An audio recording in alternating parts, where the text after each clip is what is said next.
Welcome to the Fantasy Football Forge. We are going to continue Rankings Day with the running back position. Earlier on today, I released a video on the quarterbacks and the tight ends, so please go and check those out if you have not yet. And then later on today, we will have the wide receiver video coming out. You may notice that this video looks different than the quarterbacks and the tight ends. I do not have projections done for the running backs and the wide receivers. Just takes a lot more time to enter their projections in. What I do have is my A difficulty rating for the matchup here.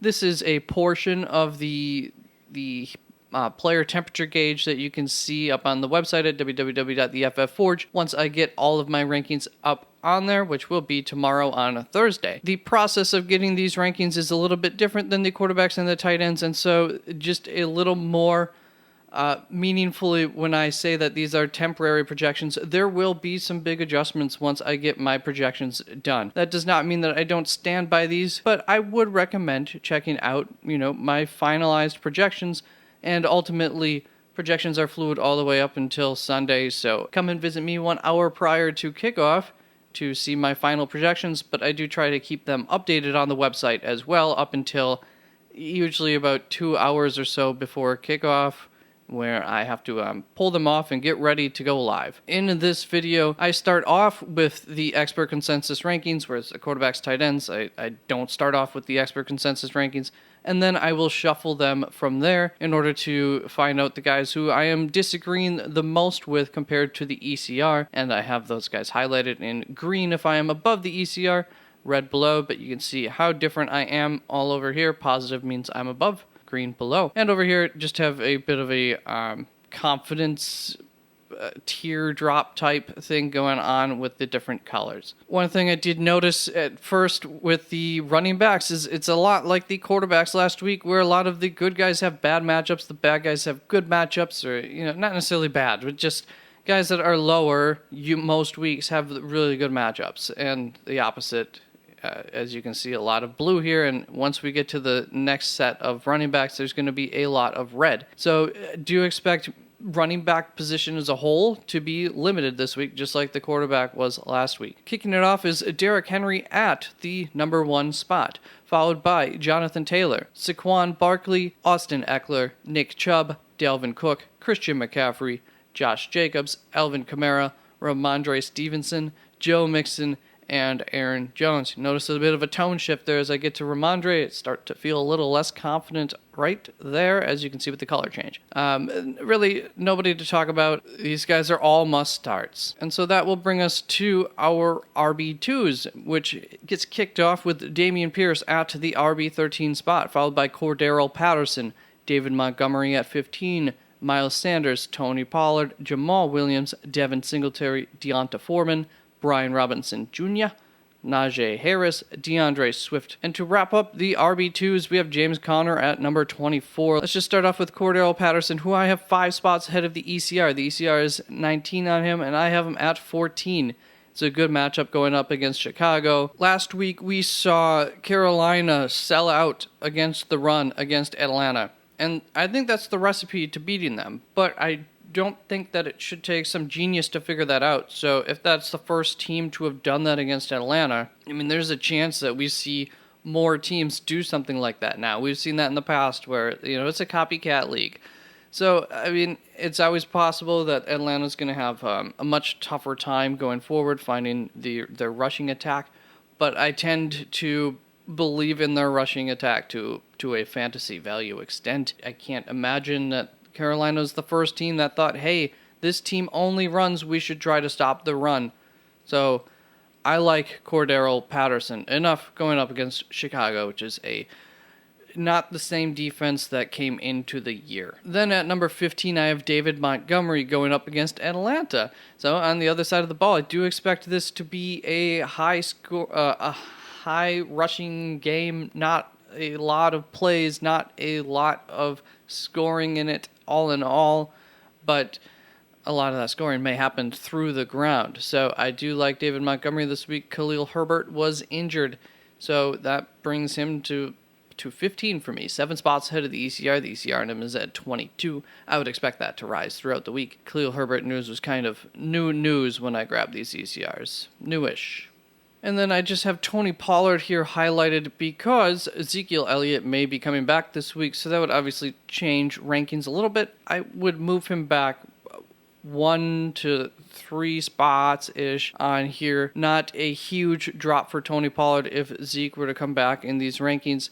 And Ezekiel Elliott would be somewhere around James Conner, high-end flex back-end starter. He's just a little more touchdown reliant than Tony Pollard is. Which brings us to my 21st ranked running back, which is Brian Robinson Jr. The ECR on him is 29, so I'm 8 spots ahead of the ECR, and I wanted to push him up even more. I'm absolutely loving him this week. I really was excited for the fact that, well, it's him or Gus Edwards that I have to play this week, and even if all the news is good on Gus, I might go with Brian Robinson. I was feeling pretty good about this matchup prior to the game on, did they play Monday night?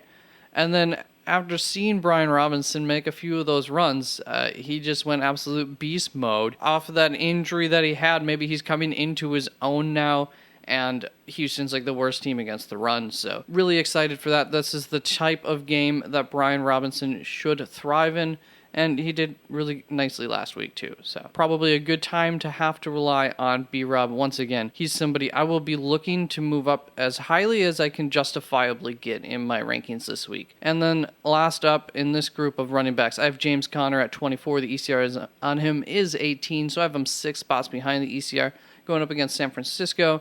Do believe that front seven's decent enough in San Francisco still. It's really just going to be the secondary that's probably not going to be good for the rest of the year. And I don't trust Arizona's rushing attack a whole lot. They're always touchdown dependent. They do come through more often than the amount of trust that I have for them, but you have to respect the position and what's the value that's come from it. Do look for Keontae Ingram to get more involved. There is someone that is not going to be in these rankings. So Keontae Ingram now, I believe, to be the solid number 2 RB there for Arizona, should be getting some work.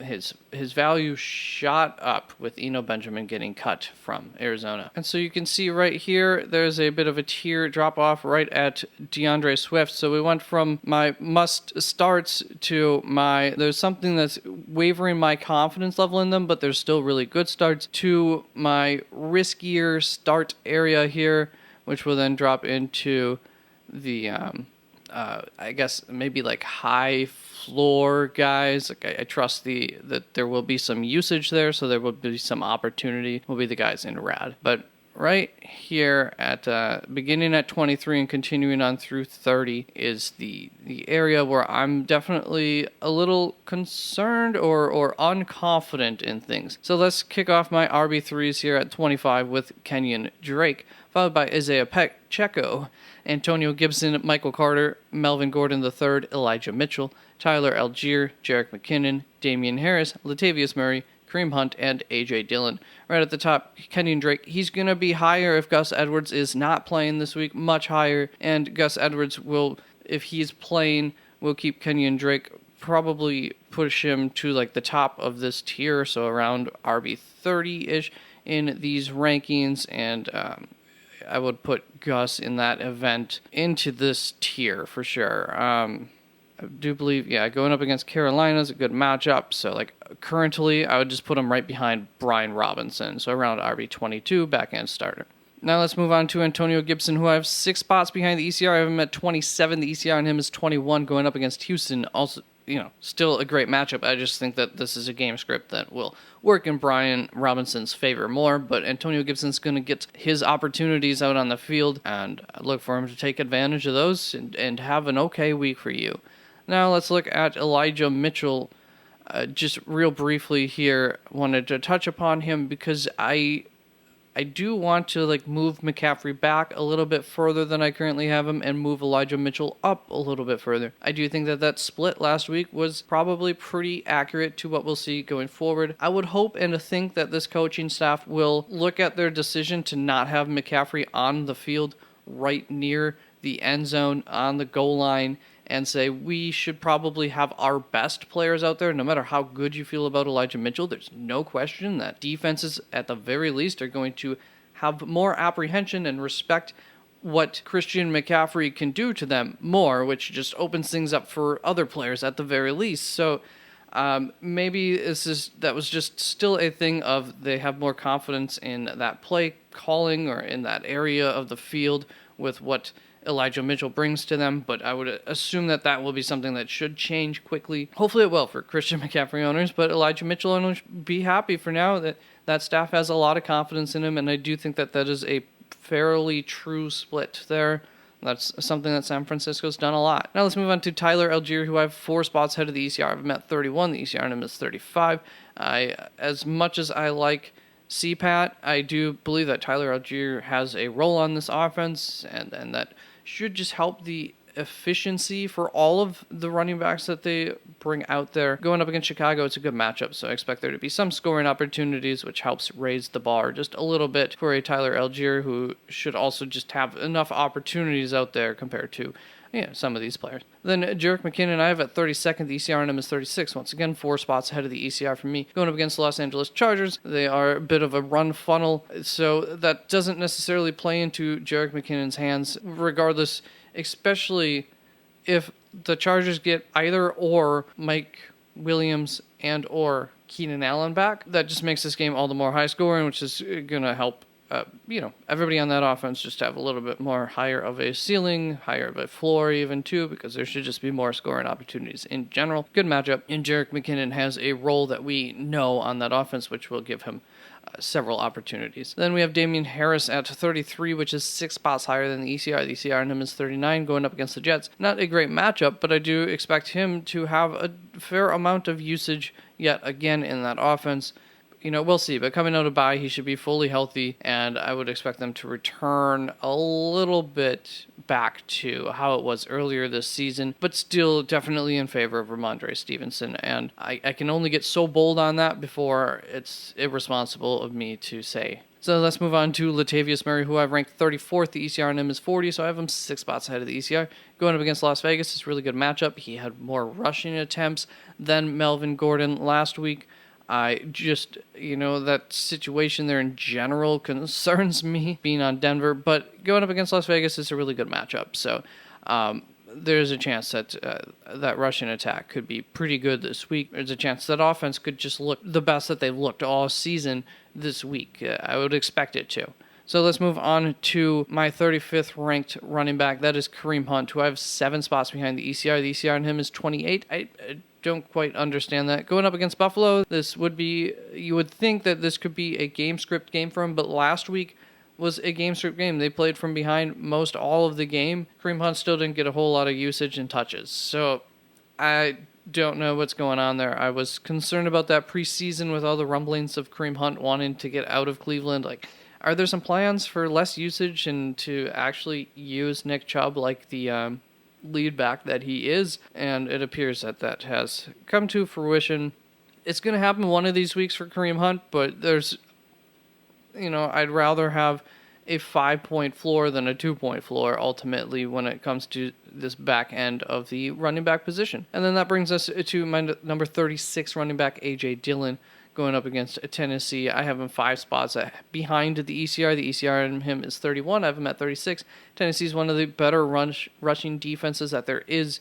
And so, it was nice to see some of what A.J. Dillon brought to the table last week, but this is not a great matchup for him. Now at 37, we have Gus Edwards, who, once again, the rankings are going to be off on him and Kenyon Drake, because some people are ranking them as if they're starting, some don't have them ranked at all, some people have them just kind of sitting on the back end of their rankings waiting to find out more news. So these are the running back 4s, and we'll just start off. Darrell Henderson at 38, followed by Clyde Edwards-Helaire, Kyren Williams, Chuba Hubbard, James Robinson, Jaylen Warren, Dontrell Hilliard, Kenneth Gainwell, Alexander Madison, and James Cook to wrap it all up at my RB47. I did have to remove, was it Eno Benjamin? Somebody who got cut from a team, probably Eno, from this list, so we're at 47 running backs and not 48 like normal. At 38, I have Darrell Henderson, which is 5 spots behind the ECR. The ECR on him is 33. I am just, once again, looking forward, and I think Kyren Williams gets a little bit more work this week. Darrell Henderson's obviously very much touchdown dependent. It's not a terrible matchup, though. So I don't hate him this week, but I am going to try to be risk adverse and not start him if I can avoid starting him yet again. He's never been much of a recommend for me, or at least not for some time now. Now let's move on to Clyde Edwards-Helaire, who I've ranked 39th, which is 4 spots ahead of the ECR. The ECRM is at 43, going up against the Chargers.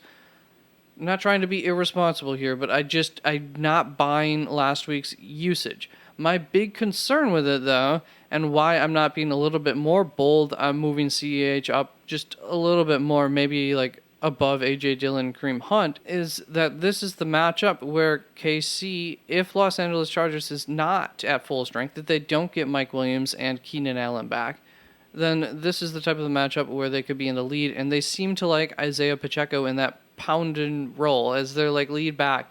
They don't really have that kind of guy, but Isaiah Pacheco seems to do the best job, / they have the most faith in him in that running out the clock kind of role, or, being the heavy duty carrying the load back. So that would be my big concern, that maybe we could see something as similar as possible to last week, where Clyde Edwards only got 4 snaps on the field.